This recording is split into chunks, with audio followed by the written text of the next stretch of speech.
You're listening to the Cavalier Connection podcast. Here are your hosts, Jeff Lowe, Jay Ballard, and Jack Lowe. Welcome into another edition of the Cavalier Connection podcast. I'm your host, Jack Lowe, joined as always by my dad, Jeff Lowe, and Jay Ballard. How are we doing tonight, Jay? Doing well. Excited to talk to one of our new players. Dad? Yeah, same. Been a good transfer portal, so excited to talk to one. The transfer portal has pretty much closed. I know there's still some lingering portal gets that's happening right now, but we have a better idea of who's on the roster now. Been a chaotic couple of weeks, but tonight we get to talk to one Omillio Agard, and we're going to get him in here in just a minute. Going to be fun. All right, and joining us, Omillio Agard. We really appreciate you joining us tonight, Omillio. Obviously, the portal is crazy. We've had a lot of people in and out, but really glad to get you in here. Welcome to Virginia and the Cavalier Connection. How's it feel to officially be a Who?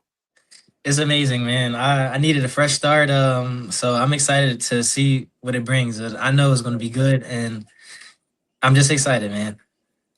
For sure. What was the moment you knew that UVA was the right next step for you? About midway through my visit when I came up, I just felt like it was home, like the love that was shown and just the family aspect I can feel and just the morals that this program stands on and how they put God first and how they preach family and how it's actually truly a family and it doesn't feel like anybody works for anybody in the facility. Everybody is in one team. So that's when I knew. I told my parents behind the coach's back when they were walking, I was like, yeah, this is the place I'm going to commit tonight. And I canceled all my visits after that. But I knew once midway through my visit. That's really great to hear. And when you're wrapping up the 2025 season, what went into the decision to enter the portal in the first place? Was that kind of something that you kind of knew throughout the season that you kind of had an idea or maybe came right at the end? And what went into the decision? It was crazy. I didn't expect to be in the portal. Me and my family are big on, loyalty. So, like, I never thought I'd ever be in the portal. My parents always told me, like, you're going to be here for 4 years. That's the commitment that we made. And it was looking like I was. And then I got a new corners coach at Wisconsin. And I was like, I don't really trust that. So I ended up hitting the portal like the last 4 days of it or whatever, 5 days. And I was just like, hey, let's take a shot at this. I knew that, first of all, I knew that God had me. And then second of all, that I played it good enough to go anywhere I wanted. So I just put my trust in God and talked to my family, my agents, and entered the portal. But I never thought I would. It was very unexpected. Is there a little bit of anxiety that goes into that when you know there's only a couple days left in the portal? And I know, there's a lot of talk now because there's so many people in the portal and there's not too many scholarships out there. Is there a little bit of anxiety that goes into that, or did you kind of have an idea that you had a place to go? Yeah, I'm never too cocky about it. Like, I knew I would be good, but it wasn't anxiety of even knowing what program and how they would probably view me, how they would use me, and there's a lot of things like that. But I definitely had anxiety to it. So I just kept praying about it. Yeah, that's awesome. I'm very impressed by your confidence to share your faith. That's something we hold a lot of value in too. So the portal, like Jack says, is kind of crazy. How long did it take UVA to reach out to you and kind of, I don't know, does it start with a phone call, an email, and how does that compare to other schools?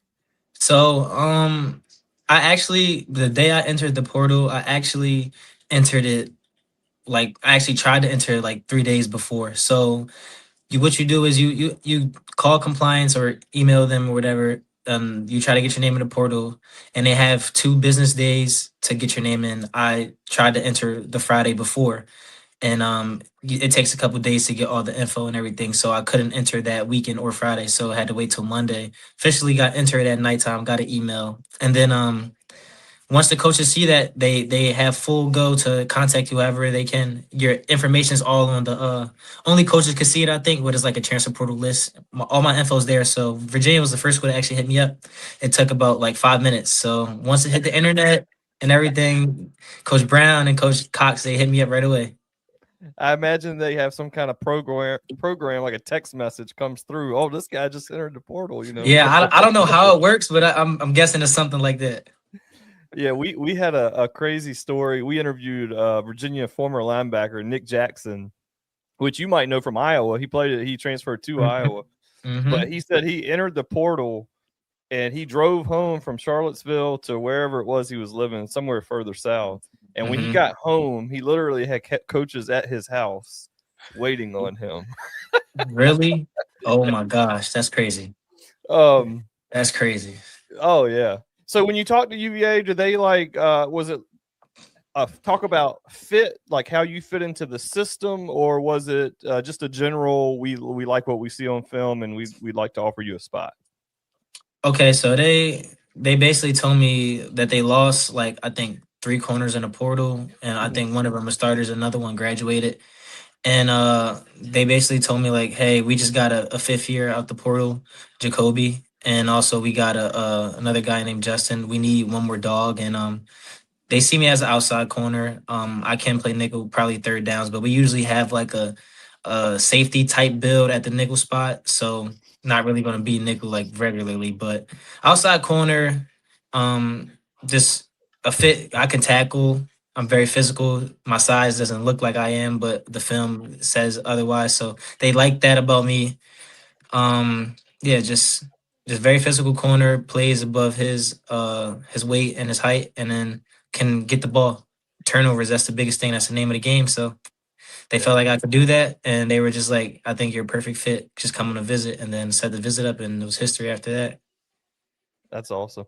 So was there like when you get to Charlottesville, like what's the welcome like and what are those conversations? Did Coach Rudd bring you into the film room and study anything or anything like that? Yeah, so they have an itinerary. It's like a day, and then the next day you have breakfast, and then you get out of there. But so I got in, just met with the coaches briefly, and then that was a day before the actual visit, and then the visit day, I had a bunch of meetings. I had a meeting with Coach Brown and Coach Cox together about football and like where the program stands and where they see me fitting and stuff like that, and then how they needed somebody to come in and plug and play start, and then you eat breakfast, lunch, and dinner with them, have good times, tour the facilities, talk to the academic staff, and then like I had a meeting with Coach Rudd, and he watched my film with me and told me why I fit in. And it was no clips of me covering anybody. It was all tackling clips. So that just shows you the type of guy he is. But Yeah. we talked about scheme, and they basically told me like this is a DB this is a DB defense. So everything's based off the corners and the safety. So Coach Rudd is a D back guy, so I never had a coach never had a DC that was a DB guy. They were either linebacker or D line. So it's cool to see how they're going to use me in very versatile ways. I'm able to blitz. I'm able to play all different types of coverages and put my hands on guys and do a lot of different things. So it's a Oh, DB yeah. based defense. So I'm excited. Yeah, for sure. You mentioned something about meeting with the academic staff.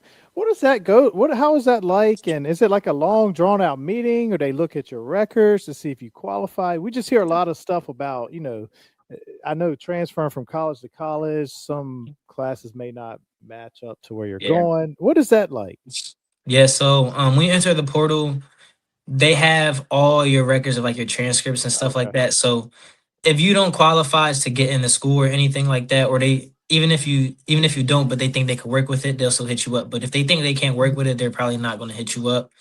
And so yeah, they can see all of that. And then when I had my academic meeting, it was probably a quick 15-minute meeting, just little brief stuff. And then they asked me my major, and they didn't have my major. I'm a communications major, so I have to switch my major to I think it's liberal arts, and then it's like media. It's like media something. I forget what it's called, but it's the same thing, like communications. Yeah, But that's yeah, Jack. it's a quick 15-minute meeting. They have all your records and stuff like that. So anything they need, they have it. They're already prepared then. Yeah. Yeah, so I think last year you had maybe 3 starts at Wisconsin, played in about 10 games, and made your first career start, I believe, against Iowa. What do you remember most about that game? It was it's actually pretty bad for us. They blew us out. It was bad. But for me, it was definitely exciting to be the first one out there because I rotated last year. So to be the first one out there, it was definitely exciting. I don't really get nervous anymore. Like I'll say like my first game in high school I did and that was it, but I don't really get nervous anymore. But yeah, I was just very excited, but I also had to calm myself down of the excitement because it's business. At the end of the day, you got to get your job done. So Oh it was yeah. really cool though. But I ended up starting the next 2 games after that. But it was just fun, man. Like that's what I'm born to play football. I've been playing football my whole life, so there's nothing more to it but than just being the first one out there. But what about so you were about business against Middle Tennessee State, picking off your first college pass. What did it feel like, and what do you remember about that interception? It was crazy. You just had 85,000 fans just screaming and loud, and then the whole team, the whole sideline came on the field. I'm surprised we didn't get a flag. Everybody just tapping my helmet and surrounding me. I was so out of breath. I couldn't even get to my coaches because all the players just surrounded me. So it was amazing, man. That feeling like is the best feeling ever. Oh yeah. I'm excited. I need at least 3 of them next year. But Oh yeah. Yeah. We can't wait it's to see that. yeah, it's a feeling you can't describe, man. Like it's the best feeling in the world. Oh man, that's cool. Yeah. So you played in the Big Ten, which, by the way, are now 3 years in a row national champions. And you face strong competition like Ohio State, Oregon. How do those matchups help you in your development as a DB? Um, I felt like I've always played the best against the best my whole life. My high school was very competitive. We were always top 5 in the country, played IMG and everything like that. So I feel like I was born for those moments, and that's why I went to the Big Ten to play the best. And I just felt like those games are what you need because if you want to go to the next level and be in the NFL, that's where you're gonna have to play every single day in practice, and then every week in and week out. So it was fun, man. Like I love games like that. I rise to the occasion in games like that when the stakes are higher. Because at the end of the day, it's football. If you prepare right and you're talented, you'll do good. So I feel like my best game of the year was against Ohio State. So yeah, I mean I love competition like that. It nothing drives me more. Did you have to cover Jeremiah? Yes, Jeremiah and Carnell tape. Woo, good Lord. That's Yeah, not it was easy. That's a fun. tough day at the office. Yeah. It was fun, man. Yeah, for sure. So you kind of mentioned to us a little bit of what kind of position you like to play, but for UVA fans who maybe haven't seen you play yet, how would you describe your game? I'll say my game is like I'm a very twitchy dude, very quick, more quick than fast, but still fast. Uh, I'm very sticky. I'm very smart. Like my IQ, I feel like it will sets me apart from a lot of people because I'm 5'11", 185. Your athleticism isn't going to be like a 6'2" guy. So you have to find another kink to the game that to make you be better than the next person. So I feel like my film study sets me apart. I feel like I know what the offense is going to do and try to attack me and how to play it that and how to play to my strengths in those regards. But I feel like yeah, very IQ driven, very quick and can move with the fastest guys, can move with the strongest guys and the tallest guys, and then just very competitive and feisty. Love to tackle, and I love to play the ball in the air. Love to get picks. Love to get PBU. So just very smart and quick and just physical. So Great to hear. you mentioned playing in front of a lot of big crowds, even in high school, I'm sure. But I got to imagine, I've heard people talk about Camp Randall and like the stadium literally shaking. Like, Yeah. talk to us about like how crazy is it when you enter Camp Randall?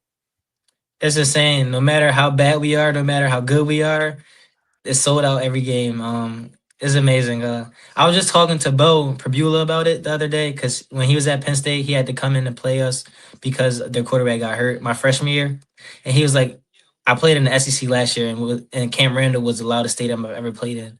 So I was like, yeah. So it's crazy, man. It is truly rocks you, and like the fourth quarter when they play jump around, it's amazing. But I really haven't got to experience really too good of jump arounds because we're down. So, Right. but it is what it is. But yeah, it's always no matter how the game is going, they're always packed and loud. So it was a good atmosphere for sure. That's awesome. That's So great. I imagine, good players like yourself love to be coached. What do you think is your one area that the coaches can help you improve the most before next year starts? My technique. I feel like you never reach a like full max and potential of technique. I feel like there's always something new you can learn. I pride myself on having good technique, but after watching the film last year, there's a lot of things that I think I got to get better at. I had a lot of tackles, had a lot of good tackles, but I missed a lot of tackles. I want to bring my missed tackle percentage down. And I feel like get my eyes right, put my eyes in the right spot because the eyes will lie to you. So you have to be looking at the right thing. So I feel like Coach Brown, Coach Cox, and Coach Rudd, they can get me there to where my technique is like undeniable and almost close to perfect. Because that's what sets the best players apart. Because you can't just always go off of athleticism. So not only do we have a defensive coordinator that is a DB guy, but our radio play-by-play guy is a former DB at Virginia, the ball hawk, Ahmad Hawkins. Oh, and wow. you just said something. He says he has this podcast as well, and you'll meet Ahmad. He's a fantastic guy. But he talks about how the guys in our corner room sometimes they their eyes lie to them. So when you said that like triggered what he says a lot. So that's great to hear. You guys will probably mesh outstanding. Can't wait to meet. Oh yeah, he's a great one. So what excites you the most about like where UVA is and where it's going? Like where do you see next year's potential going? I want to win, and I feel like we could do that here. I feel like it starts with culture, and they have that, and it's still building, and it's strong, and it's amazing. And I feel like when you can't break your culture, you're, off the field is the most important thing when it comes to on the field. To me, I feel like so. When you can just go out there and play for your brothers, man, is no other greater feeling. So I feel like that's what they have here. And 11 wins last year is amazing. Playing in the ACC championship, I want to play for championships. So that's what intrigued me here as well. And like you said, I feel like this program's in the right trajectory and can become a blue blood in football, and not more so like a basketball school that people kind of say. So I'm excited to see where it goes, and I want to help that because, like I said, I want to win, and that's the most important thing. So I'm excited. So we lost who to Wisconsin in basketball. Andrew Rohde. Did you meet him and did you talk to him at all? No, I didn't. Oh, okay. All right. Yeah. Yeah, that's exciting stuff to hear. And Indiana winning the national title this year. If you told me 5 years ago Indiana would ever win a football national title, I'd be like, you're crazy. And Right. Virginia, like you said, that culture, you can just see what Tony Elliott's building. And then we play for the ACC championship this year. So why not us next year? We're super excited. Yeah, I'm excited. You mentioned about the different, the loaded high school teams you played against, and your team was quite loaded too, playing with guys like Marvin Harrison Jr., I believe, maybe Kyle McCord. Yes, sir. What was it like competing against those guys every day and playing at that high school? So their class, it was Jeremiah Trotter Jr., Kyle McCord, and Marvin Harrison Jr. So it was way more guys than that. Actually, Samir Higgins, he's a receiver at Duke, so y'all played them this year. It was just a lot of guys, and I was a freshman at the time, and Kyle McCord was going to Ohio State, Marvin Harrison Jr. was going to Ohio State, and I don't think I ever got a good rep on Marv once, and that was my freshman year. So yeah, man, that tells the story right there. Like I don't feel like I've guarded him a couple times good, but he's gonna catch the ball. So I'm trying to get to the NFL so I can get my rematch. There you go. That's right.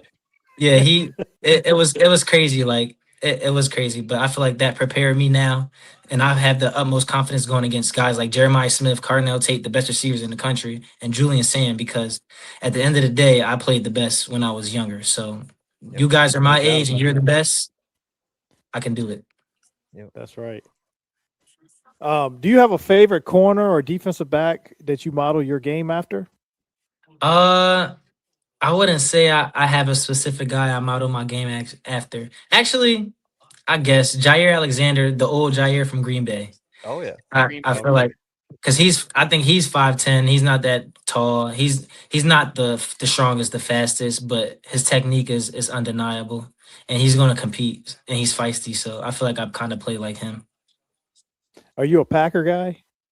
No, I'm a Eagles guy from Philly. So. Oh no. Yeah. Oh, okay. Yeah. We're Commander fans, so we're strike one. But you came to Virginia, so we can overlook that. Yeah. We'll get past that. We'll get past That's that. right. That's right. Do you have one goal for next season between statistical or any kind of specific goal you're really shooting for next year? Team goal, I definitely want to win the ACC championship. I feel like with this roster and what we brung in, what we're keeping and retaining, and Bo's a Pennsylvania guy. We're like 2 hours. We grew up 2 hours apart from each other, played each other. So I'm excited. I feel like we can win the ACC championship with this roster. So that's one. And then my goal is myself. I just want to become a leader and win over what do you call it, the locker room, and become one of the guys that anybody can trust. And then I also want to have 3 picks, probably like 8 PBUs and at least like 30 tackles, and just be a team guy and have my teammates love me, because when you have that relationship, I feel like the play is gonna match it. So those are my goals for sure. Awesome. That's great to hear, and I love to hear about the culture. I think this year UVA might have had one of the best cultures in all of the country, and you could tell that because they only lost 3 times this year. But anytime they did lose, you could tell the culture, the love between from one guy to the next was so good. Talking with some of those guys post game, it's like, yeah, we're shook right now, but we have such a good culture that we know this isn't the end. We know we can bounce back, and that's what they did really well this year. So I think if Coach Elliott can get guys like you to buy into that, I think that's going to work really well for sure. So it's really good to hear it. When fans look back on the 2026 season, how do you want them to remember your name? Just a guy that gave it all for the program and was a true Cavalier. I wanna embrace the culture, and I wanna become it and be a part of it. And I know I wasn't here for my first 2 years, but if I can just become a part of everything and just really gel with everything and the fans and stuff like that, I just want them to remember me as a true Cavalier who actually and truly gave it all for the program and for the school. We love to hear it, Emilio, and we appreciate your time tonight. One final question for you. Do you have any message you want to send out to any UVA fan that might be listening right now? Um, uh, Go Who's. Yeah, Hey, go we Hoos. love it. We say That's it at the right. end of every podcast, so that works out really well, Emilio. Hey, we really appreciate your time. We wish you best of luck with spring camp coming up, fall camp coming up, and we really hope you gel well in that defensive back room. All right. Yes, sir. Thank you. Yeah, Thank you, you. Have a guys. great so night. much. Really appreciate it. That's going to wrap us up tonight. Big thanks to Omillio Agard. Hey, man, I mean, I love what he had to say. How he's going to fit into this team. It's going to be great. You have any quick thoughts, Joe? Just excited. I think he's excited to be a part of the program, wants to come right in, fit in, do what he's asked to do. I think he's going to be a great Virginia Cavalier in the 2026 season. Dad? Yeah, no, and he talked about culture, and everybody talks about Coach Elliott's culture, and it's bringing guys in. I think he's gonna fit really well in a position of need, and man, he's a lot of fun to talk to. 100%. That's going to wrap us up tonight.